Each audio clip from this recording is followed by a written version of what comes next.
ರೇಣುಕಾಸ್ವಾಮಿ ಕೊಲೆ ಕೇಸ್ನ ಆರೋಪಿಗಳು ಇವತ್ತು ಕೋರ್ಟ್ಗೆ ಹಾಜರಾಗಿದ್ರು. ಆದರೆ ದರ್ಶನ್, ನಾಗರಾಜ್, ವಿನಯ್ ಬಿಟ್ರೆ ಉಳಿದವರು ಗೈರಾಗಿದ್ರು. ಹೀಗಾಗಿ ಗರಂ ಆದ ಜಡ್ಜ್ ವಾರೆಂಟ್ ಜಾರಿ ಮಾಡೋ ಎಚ್ಚರಿಕೆ ಕೊಟ್ಟರು. ಇತ್ತ ದರ್ಶನ್ ಬೆನ್ನಲ್ಲೇ ಪವಿತ್ರ ಕೂಡ ವಿದೇಶಕ್ಕೆ ಹಾರೋದಕ್ಕೆ ರೆಡಿ ಆಗಿದ್ದಾರೆ. ದರ್ಶನ್ ಹಾಜರು, ಪವಿತ್ರ ಗೌಡ ಗೈರು. ಅರೆಸ್ಟ್ ಆಗಬೇಕಾಗುತ್ತೆ ಅಂತೂ ಕೋರ್ಟ್.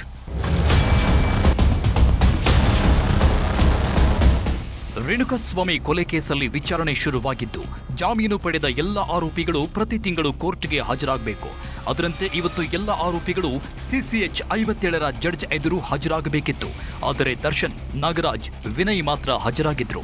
ಹೀಗಾಗಿ ಕೋರ್ಟಲ್ಲಿ ನ್ಯಾಯಾಧೀಶರು ಗರಂ ಆದ್ರು. ವಾರೆಂಟ್ ಕೊಡಬೇಕಾ ಅಂತ ಪ್ರಶ್ನೆ ಮಾಡಿದ್ರು.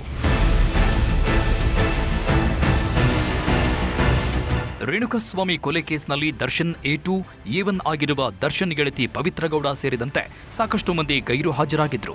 ದರ್ಶನ್ ಜೊತೆಗೆ ನಾಗರಾಜ್ ಹಾಗೂ ವಿನಯ್ ಮಾತ್ರ ಹಾಜರಿದ್ರು. ಆರೋಪಿಗಳ ಹಾಜರಾತಿ ಕರೆಯುವಾಗ ಕೋರ್ಟ್ಗೆ ಗೈರಾಗಿದ್ದ ಆರೋಪಿಗಳ ಮೇಲೆ ಗರಂ ಆದ್ರು. ವಿಚಾರಣೆಗೆ ಯಾಕೆ ಬಂದಿಲ್ಲ ಅಂತ ವಿವರಣೆ ನೀಡಬೇಕು. ಇದೇ ತರ ಆಯ್ತು ಅಂದ್ರೆ ಅರೆಸ್ಟ್ ವಾರೆಂಟ್ ಜಾರಿ ಮಾಡ್ತೀನಿ ಅಂತಾನು ಎಚ್ಚರಿಕೆ ನೀಡಿದ್ರು. ಮುಂದಿನ ವಿಚಾರಣೆಯನ್ನು ಆಗಸ್ಟ್ 12ಕ್ಕೆ ಮುಂದೂಡಿದ ಕೋರ್ಟ್ ಎಲ್ಲ ಆರೋಪಿಗಳು ಕಡ್ಡಾಯವಾಗಿ ಕೋರ್ಟ್ಗೆ ಹಾಜರಾಗಬೇಕು ಎಂದಿದ್ದಾರೆ. ಇನ್ನು ದರ್ಶನ್ಗೆ ನಾಳೆಯಿಂದ ವಿದೇಶಕ್ಕೆ ತೆರಳಲು ಕೋರ್ಟ್ ಅನುಮತಿ ನೀಡಿದ್ದು, ನಾಳೆಯಿಂದ ದರ್ಶನ್ ವಿದೇಶ ಪ್ರವಾಸ ಕೈಗೊಳ್ಳೋ ಸಾಧ್ಯತೆ ಇದೆ. ದರ್ಶನ್ ವಿದೇಶ ಪ್ರವಾಸ ಬೆನ್ನಲ್ಲೇ ಸುಬ್ಬಿ ಪ್ಲಾನ್. ವಿದೇಶಕ್ಕೆ ಹೋಗಲು ಅನುಮತಿ ಕೋರಿ ಅರ್ಜಿ.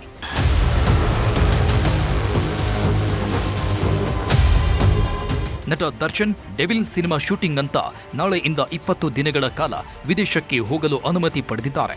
ದರ್ಶನ್ಗೆ ವಿದೇಶಕ್ಕೆ ಹೋಗಲು ಅನುಮತಿ ಸಿಕ್ತಿದ್ದ ಹಾಗೆ ಕೋರ್ಟಲ್ಲಿ ಪವಿತ್ರ ಗೌಡ ಕೂಡ ಅರ್ಜಿ ಹಾಕಿದ್ದಾರೆ.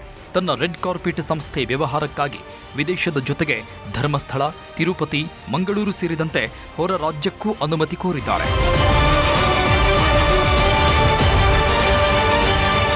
ದರ್ಶನ್ ಶೂಟಿಂಗ್ಗೆ ಹೋಗ್ತಾ ಇರುವ ಬೆನ್ನಲ್ಲೇ ಪವಿತ್ರ ಗೌಡ ವಿದೇಶಕ್ಕೆ ಹೋಗಲು ರೆಡಿಯಾಗ್ತಿರೋ ಉದ್ದೇಶ ಏನು ಅನ್ನೋ ಬಗ್ಗೆ ಚರ್ಚೆಗಳು ನಡೆಯುತ್ತಿವೆ. ಪವಿತ್ರ ಅರ್ಜಿ ಹಾಕಿದ್ದು ಪರೋಕ್ಷವಾಗಿ ವಿಜಯಲಕ್ಷ್ಮಿಗೆ ಟಾಂಗ್ ಎನ್ನಲಾಗ್ತಿದೆ. ಕೋರ್ಟ್ ಅನುಮತಿ ಕೊಟ್ಟರೆ ಯಾವ ದೇಶಕ್ಕೆ ಹೋಗ್ತಾರೆ ಅನ್ನೋ ಕುತೂಹಲ ಸೃಷ್ಟಿಯಾಗಿದೆ. Manjunath, N crime bureau, news 18 Bengaluru.